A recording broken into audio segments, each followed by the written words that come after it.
हुकूमत के खिलाफ लॉन्ग मार्च की तैयारियों का फाइनल राउंड। शहर शहर पार्टी झंडों, बैनर्स और बिलबोर्ड सज गए। छोटे बड़े शहरों में रैलियां। उधर पीटीआई ने भी सिंध को हक दो रैली की तैयारियां मुकम्मल कर ली। पंजाब बॉर्डर से कराची तक रैली निकाली जाएगी, जिसकी क़यादत अली ज़ैदी करेंगे।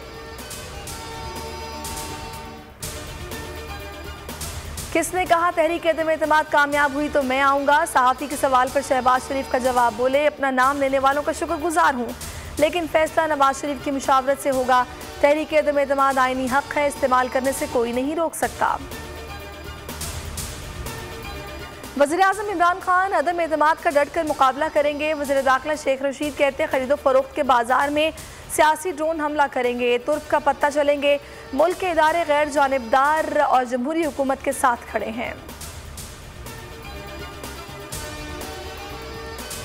फजलुर रहमान, आसिफ अली जरदारी और शहबाज शरीफ मुलाकात के लिए आए थे। मुलाकात में हर किस्म के मामलात पर बातचीत हुई। काफी के रहनुमा चौधरी शुजात कहते हैं बात तजावीज़ का जिक्र क़बल अज़ वक्त होगा। मुआशी हालात दुरुस्त न किए तो सियासत खत्म हो जाएगी।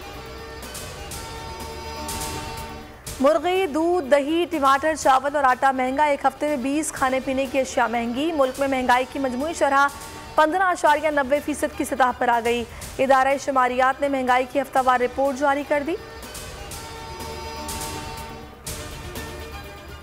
और जो जीतेगा वो फाइनल में जगह बनाएगा। दूसरे एलिमिनेटर में इस्लामाबाद यूनाइटेड और लाहौर कलंदर्स के दरमियान मुकाबला। शादाब 11 की 169 रन की हदफ में बैटिंग जारी। हर मैच पर दुनिया क्रिकेट के अजीम खिलाड़ी जावेद मियादाद का तज्जिया और तबसरा सिर्फ बो न्यूज़ पर। सब्सक्राइब करें और बेल दबाएं ताकि कोई खबर रह न जाए।